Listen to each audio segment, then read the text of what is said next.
I was pretty much saying yes to almost everything that was showing up. I saved some money and went traveling for 3.5 years around the world. The economy collapsed. The banks took all the money from all the people. Any crisis, there are opportunities. So I didn't have to put in any money. In a few months, all the lots sold to 47 families from 29 different countries. When things are not flowing, I'm asking what I'm trying to, how I can remove myself from the equation, and things start flowing here.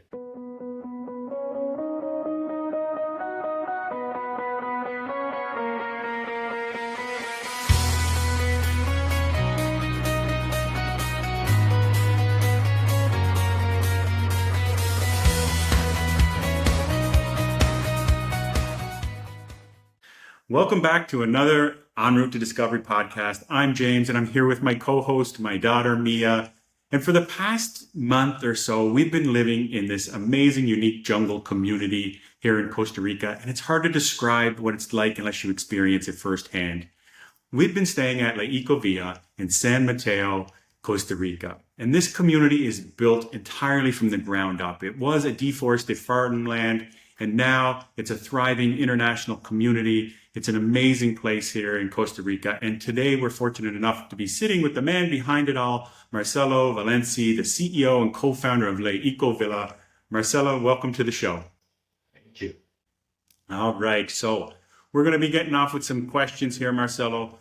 But I want to just start by saying it's very unique that we can have a conversation with somebody where we're technically living in your dream this past month, because I know this was a dream for you when you set out, and it's a realized dream.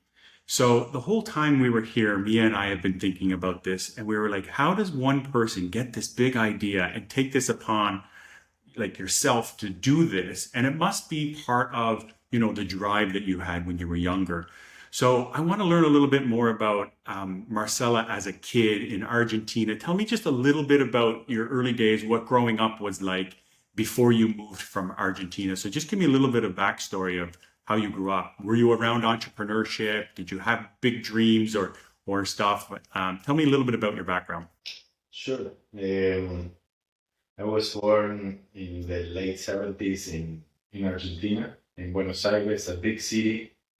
And was a place like the first 8 years of my life. I used to live in a more suburban area, and we used to have a house with a backyard. And suddenly, my parents decided to move into a city.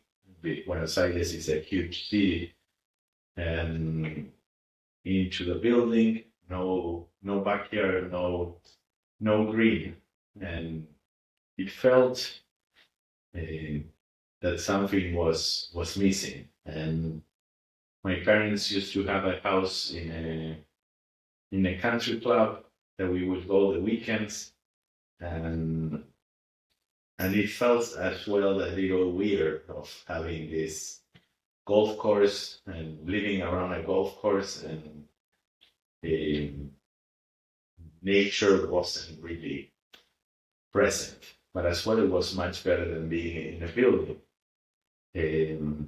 And even I was surrounded by millions of people. It felt quite lonely and quite a disconnection from nature. I never knew where the water that I was drinking, where it was coming from, where the food was coming from, where the energy was coming from. I had no connection to any of the resources or like food, energy, or anything, and I was not aware. It was just, usually you press a button and light comes up, you open a faucet and water comes in, but never thinking, okay, where is this coming from? How is it produced?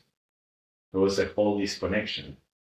Yes. And at the same time, it was a time where video games and computers started to show up in a very small way. I like having these games, and I remember as in my teenage years how I was like playing for many hours this game that was called Sim City, and I was really enjoying the creation of like having a blank canvas and suddenly started doing this combination of and how you can create your dream town, your dream city, your dream life, and at the same time how you start having all these issues and all these problems when you start bringing people living together, and people were complaining about taxis or jobs or this or that, and having to think about all this ecosystem that you are creating. Um, and and I knew I never liked living in a city. I was feeling very miserable. I really disliked going to school. It was this thing, waking up in the morning. Most of the year was quite cold. Not as cold as Canada, but but cold enough for my taste. And it was dark and cold, and having to go and sit down for that many hours and memorizing and repeating and saying there is something really wrong on the way we live. But this is all I knew. I didn't know any different. And as soon as I had a chance, when I finished high school, I saved some money and went traveling for 3.5 years around the world, visit many places, many countries, many communities, and it was kind of my. I was pretty much saying yes to almost everything that was showing up and going with the flow and following this intuition. And like if a truck driver was telling me when I was hitchhiking, I'm going there, I said, can I go? And I ended up in Antarctica, and I had like crazy experiences throughout my travels when I didn't even have proper clothes to go to Antarctica. It was very, Wow. very fun and stupid decisions, but at the same time, a lot of good memories. And at the same time, I was looking at what incredible planet we have, like how incredible nature is and how much we are damaging it with our life choices, and how many incredible places were being destroyed in the name of progress or development, or just the greed of some people of creating Yes. wealth. Well, that's a good context for the background. So you started traveling, like following up on what you said there. You started traveling. You went all over the world, and from my understanding, you built businesses and grown ideas in Argentina and the U.S. and Panama, and then in Costa Rica. And you spent decades, basically, from my understanding, learning about how people live. And like you just mentioned, like there was a moment, or do remember a specific moment where you looked at the neighborhoods that you just described and said, this is fundamentally broken. Do you remember that there was a place or a time that it clicked? Yeah. In terms of like, I remember like they are like in my early 20s. I had like this kind of, I want to get out of the system. I want to start growing food and energy and not depend on the system. The system is broken, and how can I get out and live off grid and independent on the system? And then I saw in Argentina at that moment, it was around 2001, the economy collapsed. The banks took all the money from all the people. They closed, and they were not releasing the funds. If you had savings, they were gone. If you had properties, people could not pay you the rent because they couldn't get money out. So this, and it became so clear to me that the economy systems that we have right now, it's really a monopoly game. And the decisions are made but a few, and suddenly all that we thought was real or that we took for granted, it can be gone in a second. And it was a moment where I started thinking how it's important to change the way we live. And inside the model that is broken, how can we bring a new model that makes it better and disrupt the existing model? So at this stage, it's really a work in progress. How we start with the way we live, how we can be more resilient, how we can produce more food, how, if necessary, we can be self-sufficient with food, or at least create a food security in the area where you live, work with local farmers, and how we can be creating more inclusive, smaller economies. And at the same time, have shelter, have water, and have energy taken care of. It's like you are printing your own money. That's a feeling you get when you get to that stage of saying, okay, if this is not really important, and many times you can go broke and so on. And one of the most important ingredients, and knowing that in life, we all, one way or another, we are going to go through hard times. If it's in your childhood, it is through a loss of a dear person. If it's a divorce, a separation, being like go bankrupt, or one or multiple things that is inevitable that we go through life without any issues at all. We are always going to go through tough moments, and I knew that it was quite important to have a human group that we can intentionally come to live together with a shared purpose of being able to live in harmony with nature, with each other, and with ourselves. And that was the invitation. It was quite broad, and a lot of people can interpret it in a different way. And that was the intention, because it wasn't, okay, this is how it's going to be. And I feel like when you ask like how it's to live your dream or anything, I don't think it's my dream. I think I was more guided by the universe, and I was following like this intuition, these steps, and it was like I was just a tool to create a container. And then what happens there is up to the people. And a lot of people come and they say, wow, this is incredible. This is a dream. This is the best thing that could happen. And some others, if you're carrying negativity and things and so on, you could see that as well. So whatever you bring is what you get. And the same thing in community.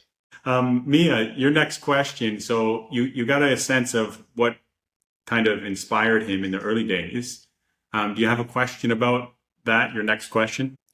Yeah, to follow up on that, my dad and I read something about how you may have experienced a real estate crisis in Costa Rica, and how a lot of people walked away, but you stayed and built something completely different. What was going on in your head during that time? So I think in Costa Rica that happened as well. In the early days, there was a crisis, and some people walked away and everything else, but you stayed and you stuck it out and you built this community. Where do you think you get that drive? Like you said, the universe is coming through you, and I believe wholeheartedly, like we're all in this together. So where do you get that drive from? So I mean, the drive as I said, it's not that I have to to drive. I just need to, when you are in this river and kind of you go with the flow, Mm-hmm. and trust that it will arrive in the right location. And in terms of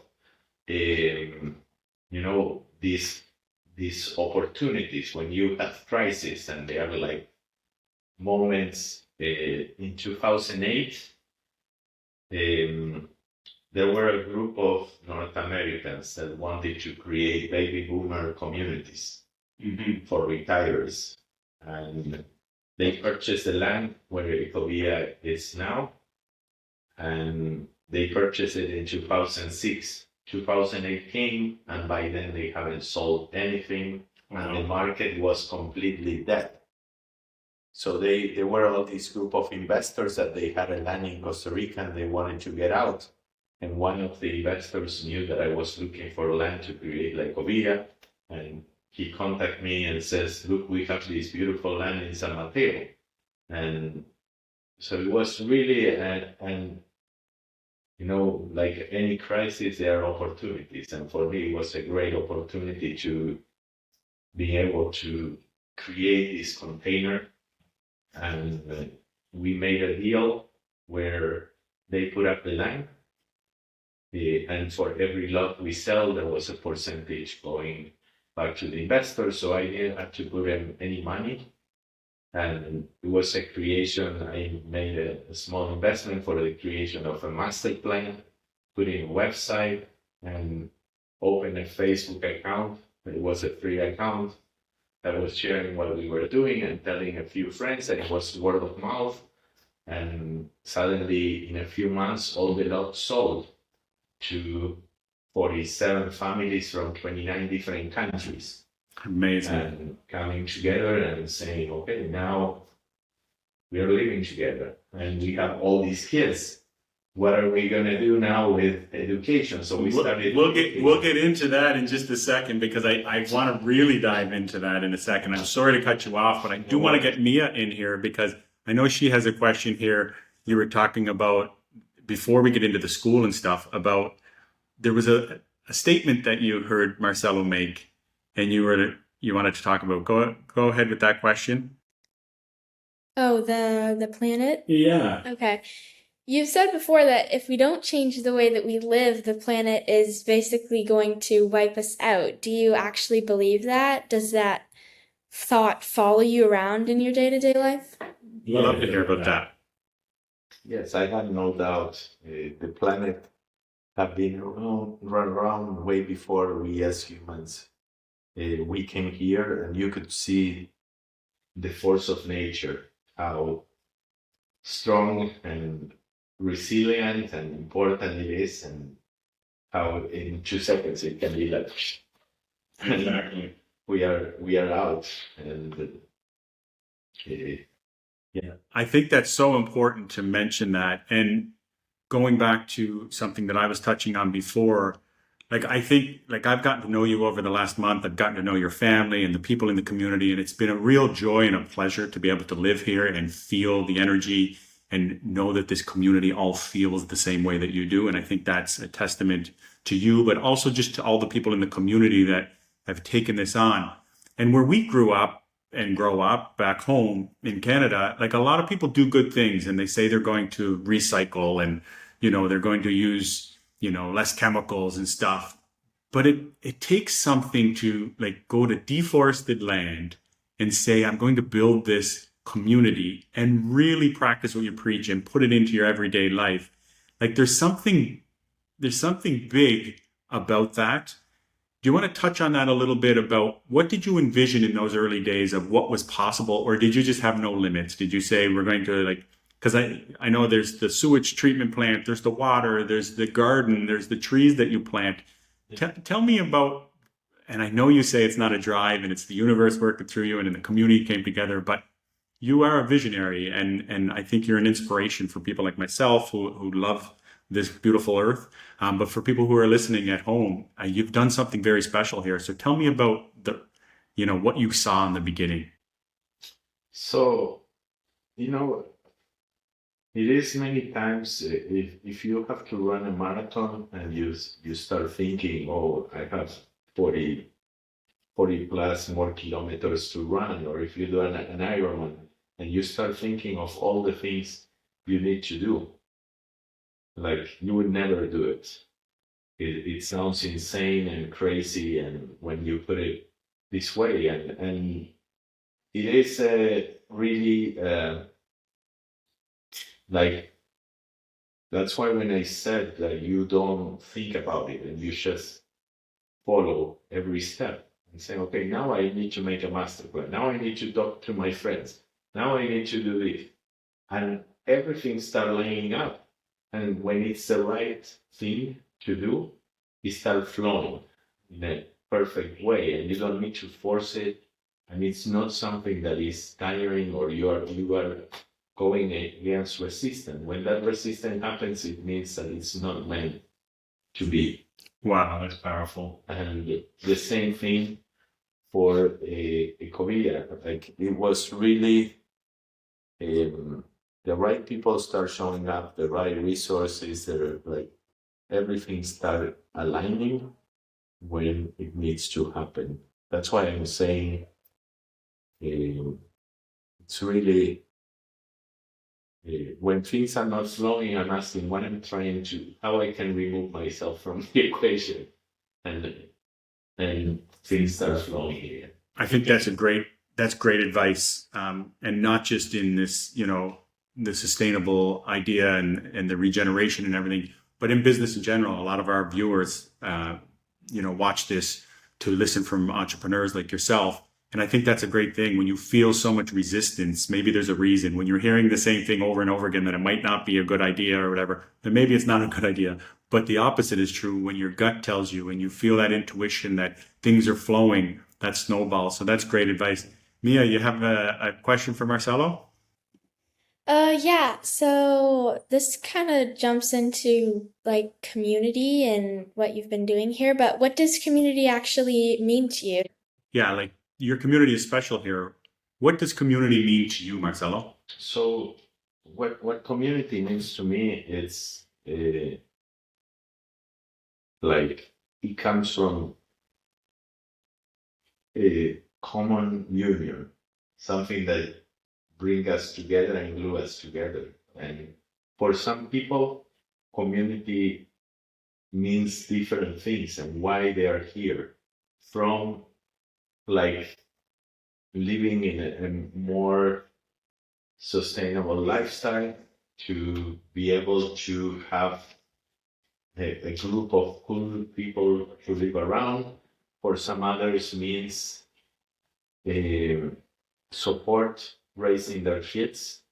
For some others means how we can mentor each other's kids, how we can support in this education, in this growth for single parents, for smaller families, how they can have all this group that becomes their brothers, sisters, or cousins, and how from a group of strangers. I don't know if you ever been to a retreat that you go for a weekend or a week and you don't know anyone, and at the end of the retreat these people become your best friends and saying, okay, this is we are going to always keep in touch. Most of the times it not happen, but um, this is an opportunity to create that feeling and being able to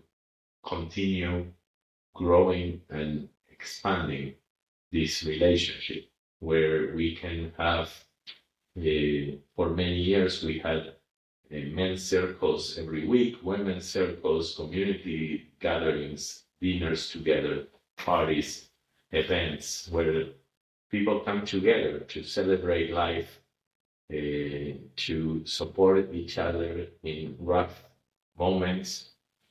And community really is a non-transactional support. for each other. It's like, in many places in the world, usually the ones who kept living a more communal lifestyle are the people with less resources, because they cannot afford for childcare. So they ask the neighbor, "Can you watch my kid while I go to work?" Or they have this communal support that was done. The people usually with certain socioeconomic, they have the power to hire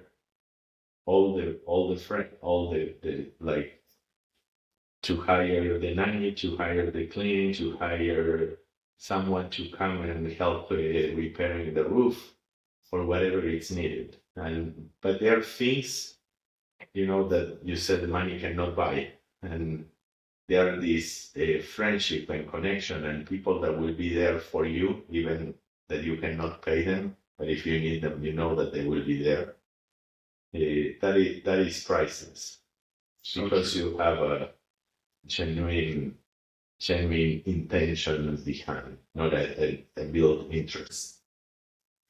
I think that's fantastic. And I have to say, as you know, my family and I have been traveling full time for 4 years.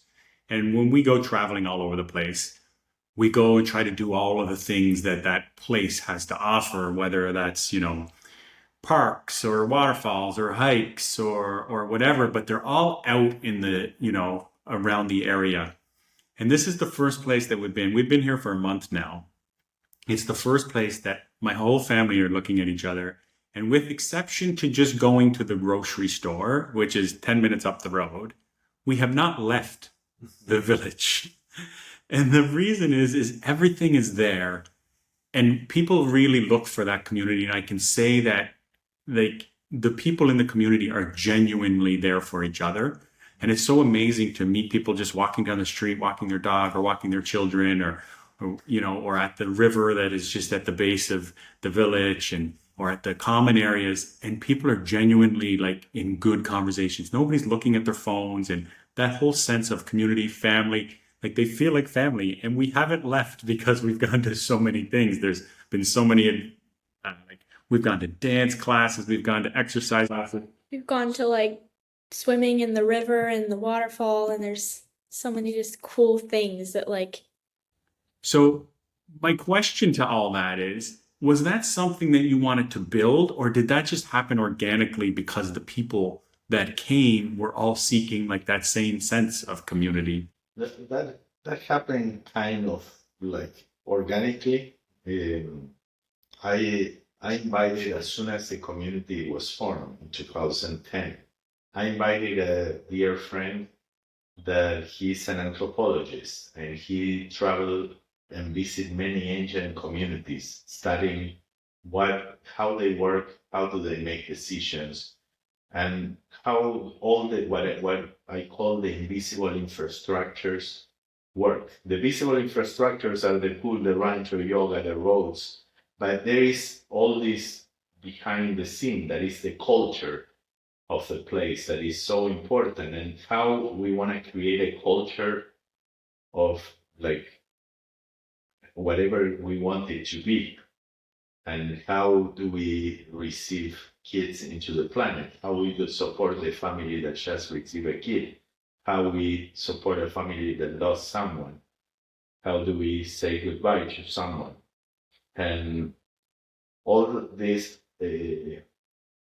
rituals, traditions, or cultures that have been embodied in many communities. And this is when we started having a men's circle and women's circle and singing circles and sitting around the fire and sharing moments together and so on.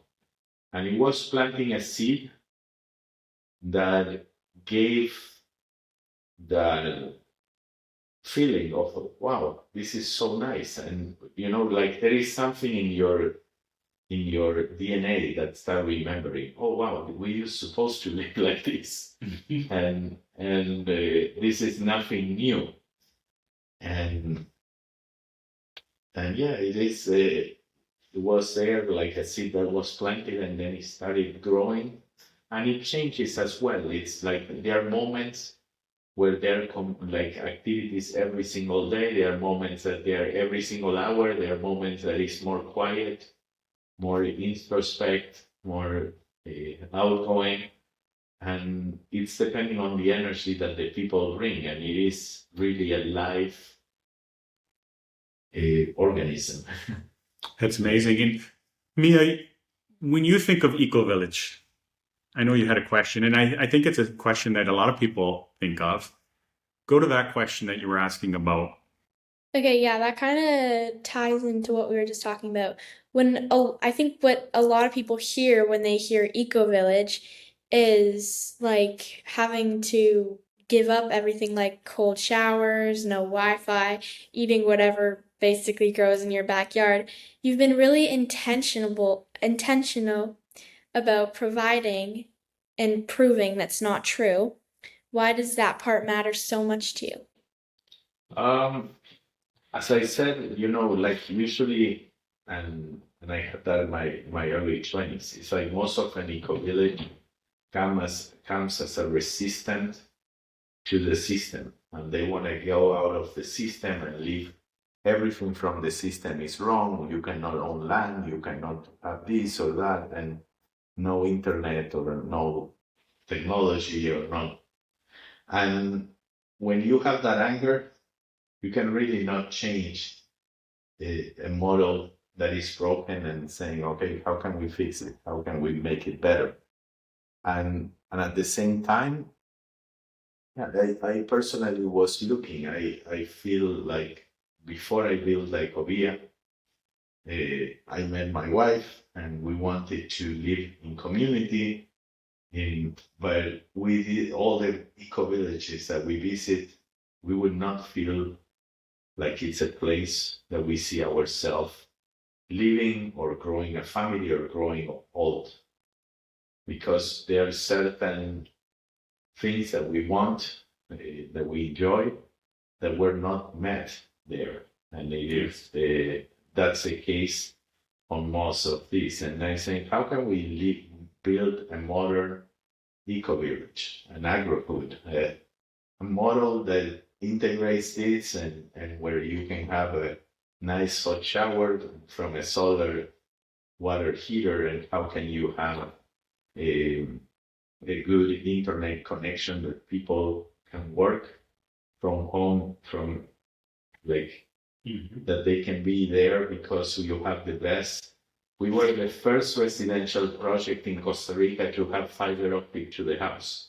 That's in 2010 I'm talking about. Amazing. So most of the connections were through copper and were much slower and not so reliable.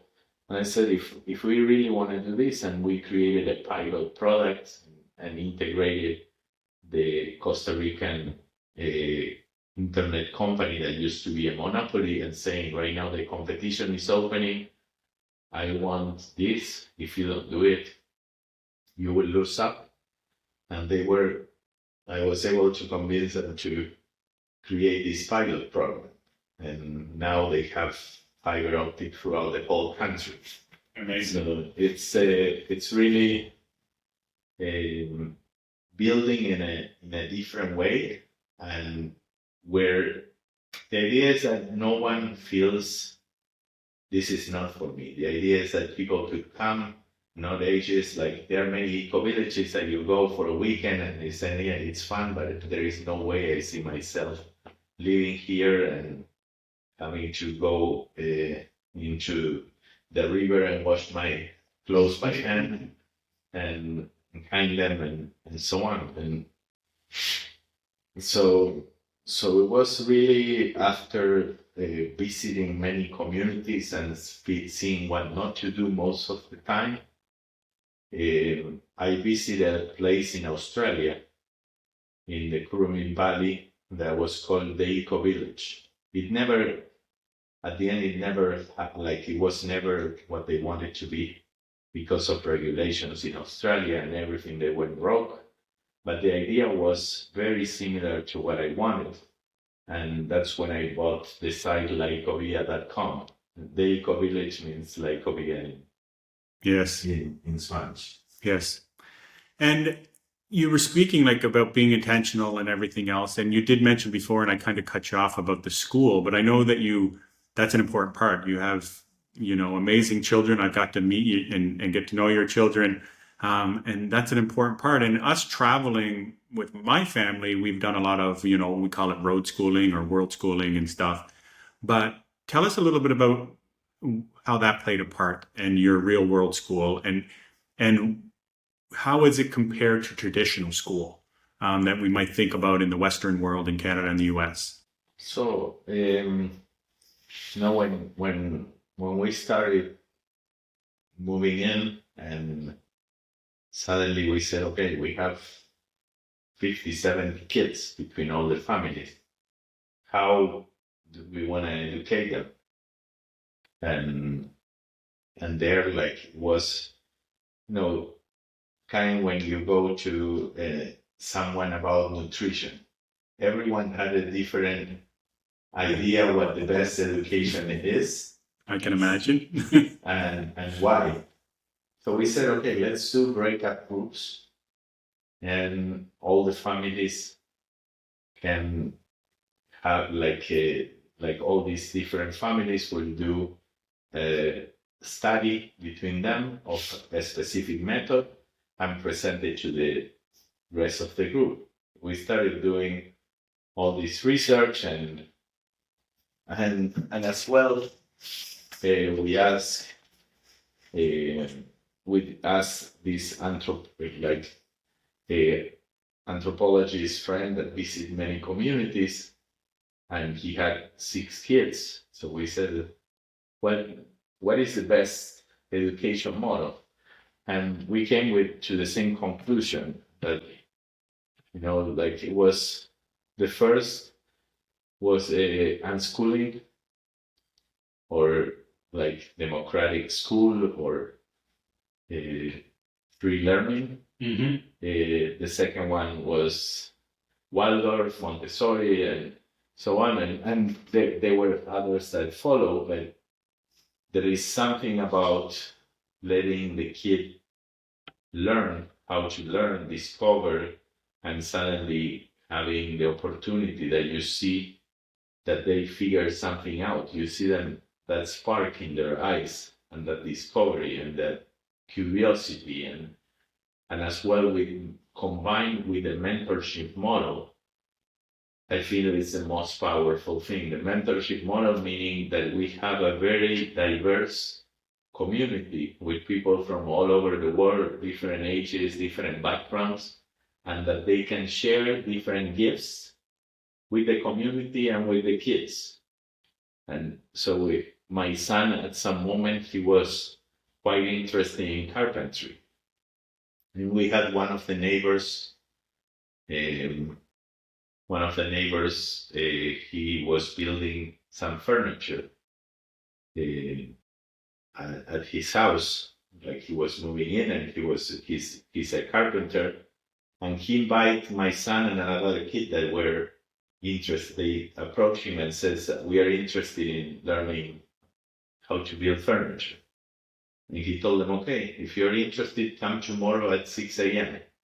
He thought there is no way that they would show up. And both of them were there at 6 a.m., ready to work. And he was expecting, he gave them maximum 5-10 minutes, 15 minutes to get bored and leave. And it was already 5:30 in the afternoon. And he had to tell them, okay, guys, go home. And these kids were like 6 and 7, 6 and 8 years old at the moment. And he was quite surprised of seeing these kids.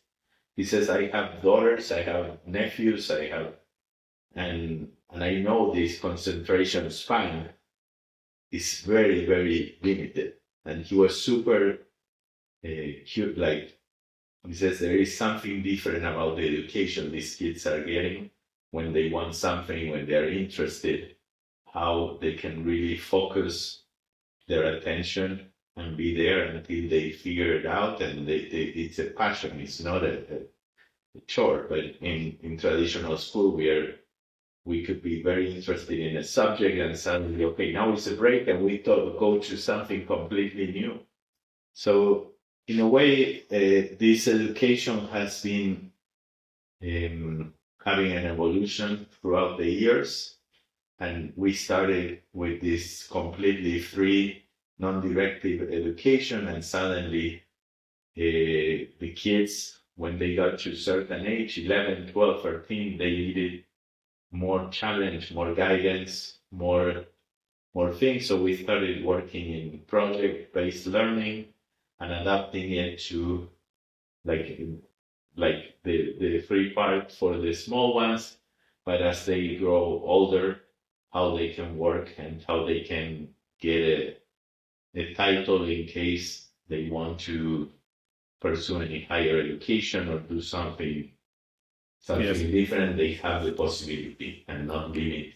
I will say I've met many of the kids in the community, including yours, and they're all so well spoken, and they just seem so mature for their age. And that's like the little ones that I've met that are 7, 8, 9 years old, and the bigger ones that are 14, 15. So whatever you're doing, it's working, I have to say.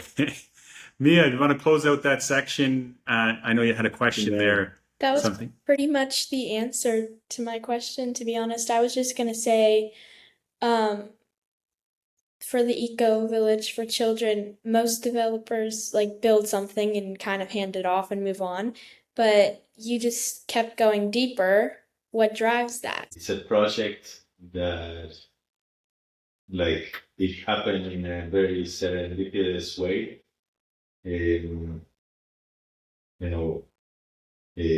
I went through a very a hard moment personally during COVID. My wife died of cancer, and it was a very strange time.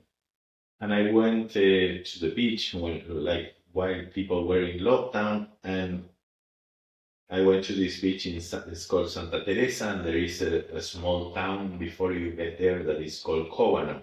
And most of the people there, they depend on tourism, and it was completely closed, and all these people that didn't have food, and that there were a lot of people with experiencing with alcohol problems and violence inside the houses, abuse, physically and sexual abuse, etc.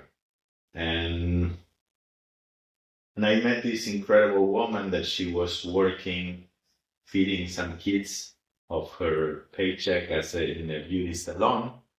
And she had a backyard, and I offered to come with my kids and build a garden. I really didn't do much. Just I got the plants, and they started working, building these beautiful beds and putting all these vegetables so she can feed more people. And then the kids there in the community saw them, and they started helping. And then all these women there started helping.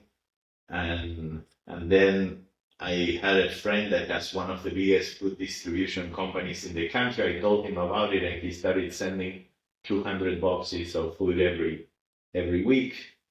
And this started happening in a way that she says, my dream is to build this place where it can be a shelter for children and women that are in tough spots. I say, okay, I'm going to help you find a land, build, making it happen. And I met a couple that then later on became my partners in the new chapter of Ecovilla, the two entrepreneurs. And I told her about this woman, and she says, I would love to donate land. So we started scouting for land, and we started building this shelter for women and kids. Wow. And yeah, it became like an orphanage, and a lot of people in the community there started helping and supporting, and we were supporting like 40 plus kids and women that needed like safe shelter. So that's an amazing story, and I know you did lose your wife back then, and it's amazing that I know she must be looking down with great pride because of all of the things that you were able to do and continue to do, because I know she had a big part of that. So my heart goes to you and your family for that. thank you. You know, in that moment, I yes, I was in a very like strange moment of losing this love of my life and having two small kids, raising it by myself, and I at the same time knew how important it was, like the work that we were doing of taking land that was previously impacted and planting, creating a forest and a food forest, and how we became the park rangers, the stewards of this land. And I asked the universe, what do you want from me? What is the best use of my time, whatever time I have left in this earth? And I asked that question, and that same day or the next day, I don't remember well, a documentary in Netflix came out that was filmed many years previous to that with Zac Efron that was called Down to Earth. I saw it. Season 1, episode 3. Exactly. So suddenly there was a very small appearance of Ecovilla and the school that I don't think it made justice and that really shows what it is and doesn't represent it well. But you know, any publicity is a publicity, and you can imagine like people. That episode came in the middle of COVID. Millions of people around the world were in lockdown, watching TV, and suddenly they see people enjoying nature, the connection and community, and kids running free without masks. And they were, I want that. I want to go there. So we were getting thousands and thousands of emails a day around the world and say, okay, the message is clear about what my vision is. And I told this couple that they were these two entrepreneurs, and I told them that I wanted to build as many of these communities as possible, as fast as possible around in Costa Rica and around the world. Amazing. And they said, let's do it. And we became partners, and we bought this land that is Ecovilla San Mateo, where now 300 plus families are going to be living in 600 acres. Are going to be the stewards of this new land. And we had some land closer to Santa Teresa, Montezuma area in the Nicoya Peninsula that is closer to the beach. And we would love to keep doing more of these communities around the world and having more impacted land that we are able to regenerate the soil, regenerate the land, and restore these ecosystems, and allowing all this nature to return, all this wildlife, all this flora coming back. Amazing. And allowing more people to live in connection with nature, with each other, and the planet. So we're sitting here right now at the new location at Ecovilla San Mateo, ESM as they call it in short. And it is, like you say, it's a huge undertaking. It's a big project. It's 200 hectares, 300 families. How do you scale that and not get it too big like a regular neighborhood? Like, what are you doing? What are you putting in place for somebody who's watching at home? Because that's the first thing I think of. If it gets too big, then it's not the same thing. So tell me a little bit about that, so that doesn't get lost. So here, like the land is 15 times bigger than the original Ecovilla, and the community as well. We know very well that a community between 40 to 60 families is a very good size to create trust, connection, and the feeling of belonging, that you're not a number, but people know your name, they know your kids, and really create this incredible experience. So we created 6 communities in this land, and each community has a community center where these people can interact, where there is a communal house where people can share meals, cook together, come together whenever they want.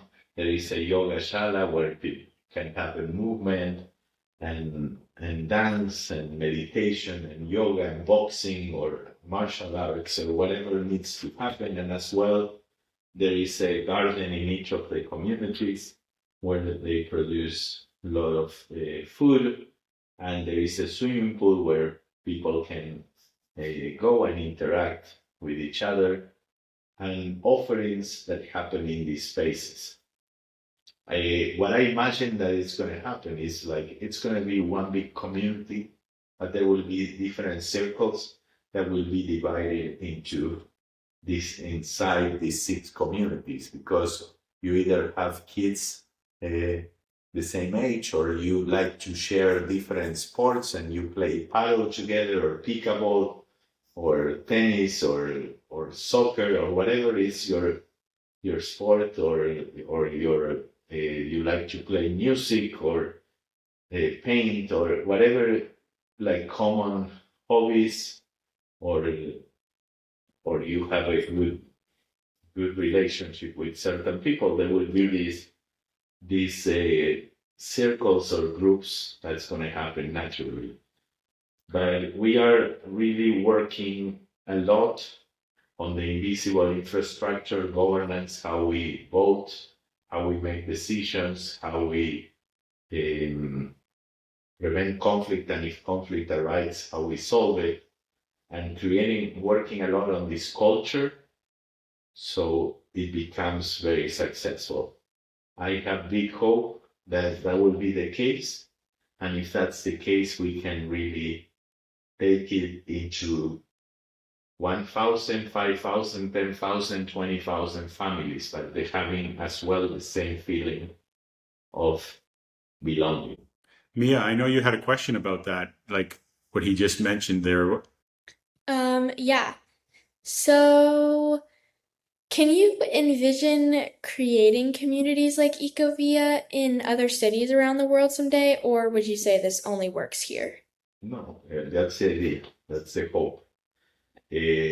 I personally haven't done it in cities, around but not because it cannot work. I like better rural areas because I feel that, land is cheaper and you can buy more acreage, and as well allows many people that live in those rural areas to be able to stay and not having to leave because there are no opportunities of education or health or work or anything else. And when you bring a community of doers and bring them together and put them together, there are a lot of things that start happening. There is now a project that we are working on of an incubator for impact and innovation, where we want to bring all these people, whatever idea they have, what do you need, how we can connect inside of the community, how we can create partnerships, if it is money, if it is talent, if whatever it is that they need, that we can provide it, and that it start growing as local economies and opportunities for the whole area. Yes. So, and I know Mia mentioned the word cities there, and I think she meant just places around. I helped her with that question. I might have wrote the word cities when I said that. But if there is somebody at home right now and they're sitting in a city or they're in a suburb and they're thinking about a change, What's the first honest thing that you would say to them about making a change like this in their life? If they're home, I think of like we come close to Toronto where we live, but we've been all over the United States and Canada as a family. And we talk to people all the time about this, about, this sense of community and everything. And we all talk about, especially in the RV community that I live in. What would you say the number one honest thing to somebody like that who's going to listen to this podcast about making a change and coming and building a life in this community or in a community like this? I mean, it depends on what are they interested in. There's I just came from the TED conference in Vancouver, and it was incredible to see how we had 2,000 people from all walks of life and super diverse, and how they were like interested in so many different things, and how everyone in their square meter were making a difference towards a better planet. Some people were interested in the coral reefs, other ones were interested in the butterflies in Mexico, others were interested in the solving all these health challenges or health issues, and I feel that if we can create more of these containers and where people can really connect and trust and being able to do whatever idea they have or whatever passion or whatever interest they have into a reality, for me it was more the environment. I was never interested before in the social aspects, but then throughout creating this orphanage, this shelter for children and women, or starting a school, they started giving me a full new perspective of things that I never done or think before. Amazing. The same thing with these communities. It really, you can create whatever you want. There are people that are creating artist communities, and they are focusing on art and not on the environment.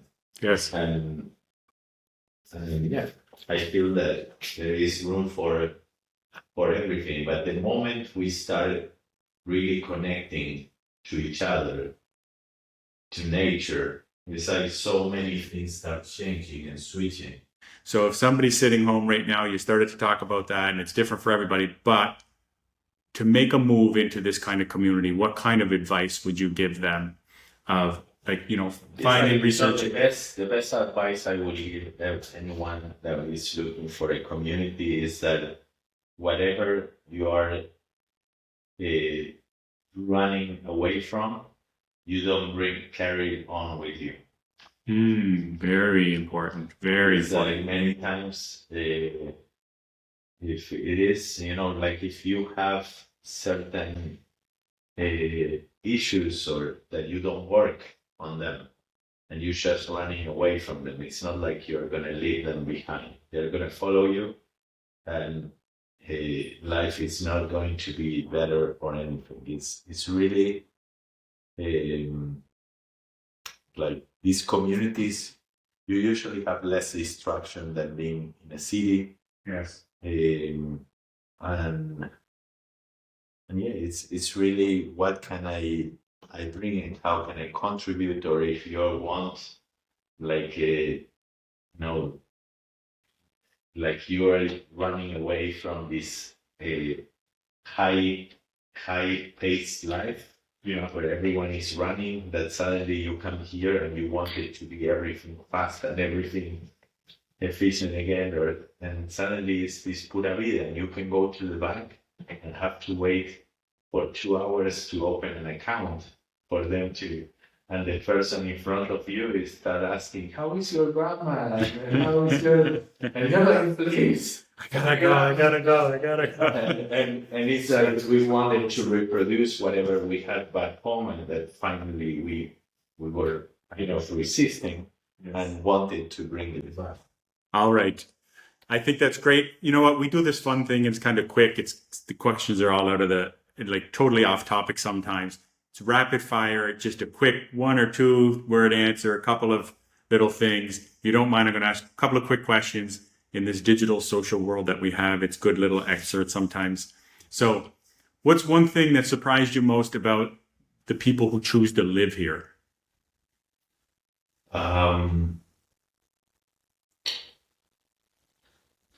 What surprised me the most about people that chose to live here. The diversity. Got it. What's one thing that you got completely wrong in the early days? Could be a couple of words with this one.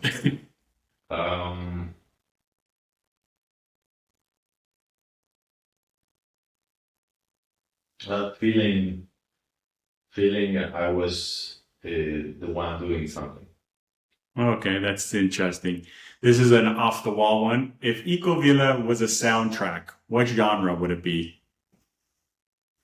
If it was a soundtrack, I feel it would be like kind of Rhapsody of Bohemia. Like you have a little bit of everything. All right. Who's one business person or a leader or maybe even somebody in your life that you look up to or admire? I admire a lot of different people, and I just heard like there was a guy in the TED conference that gave a talk about true wealth, and it's a concept that they want to give to all these billionaires, and now even like we had a trillionaire soon. Mm-hmm. It's like many times they don't want to give away their money because they want to appear in the Forbes magazine as the richest or part of the richest, and right now they're creating this new true wealth that they are counting all the money that they are giving away as part of their wealth for them to keep that. So I feel that all those people that can really create that impact and give on whatever they want to create a better planet, and they can be considered as a true wealth. I feel this is very, very nice to see. I think that's inspirational for anybody watching at home, and it's a good way. I know I kind of overwent the time, and I appreciate you allowing us to go a little long. So I think that's a good way to end for our viewers is, that the person that you admire most or the people that you admire most are the people that give back. And I see that with you in everything that you do, the philanthropy that you do and the organizations and the NGOs and everything you're doing here at the community. So thank you on behalf of everybody listening. I will say, for people listening at home, if they want to learn more about you and what you're building, where's the best place to go? Is there a website or is there something? They can check www.ecovilla.com or Instagram at Ecovilla. We'll tag those and we'll make sure they're in the descriptions as well. Learn more, and we have an amazing team. All our team are neighbors of the community, so they can really share what their experience is, and they are kind of this membrane of being able to have the contact and seeing who really is interested, and tell them if it is the right decision for them or not. Awesome. And I will put a shout out to the people that I've met in the community. If you watch this podcast, tell us what the community means to you in the comments. It's amazing. I'd love to see that. And for the people watching at home and joining us here at this episode, thank you. You're making, Mia and I's dream come true. We're doing this and we're having fun and we're learning a lot and discovering a lot. So without you, none of this would be possible. So please subscribe and do all that fun stuff and share this if you know somebody who is interested in community living like this. Share it with them. This is a great episode for you to share. Mia, I know that I did a lot of the talking today, but anything you want to say to Marcelo closing out? Yes, thank you so much for being on the podcast, and I'm so glad I got the opportunity to learn more about La Ecovilla and learn a lot more about you and what you've built that I actually didn't know before. So, and I'm also glad we got an opportunity to live here. And for anyone listening at home, it is truly a beautiful experience. I've never been anywhere that even compares to this place's community and freedom, and the stuff it provides is just so beautiful. So thank you again, Marcelo, and thank you to everybody listening at home. Thank you, my friend. Greatly appreciate your time. Thank you, guys.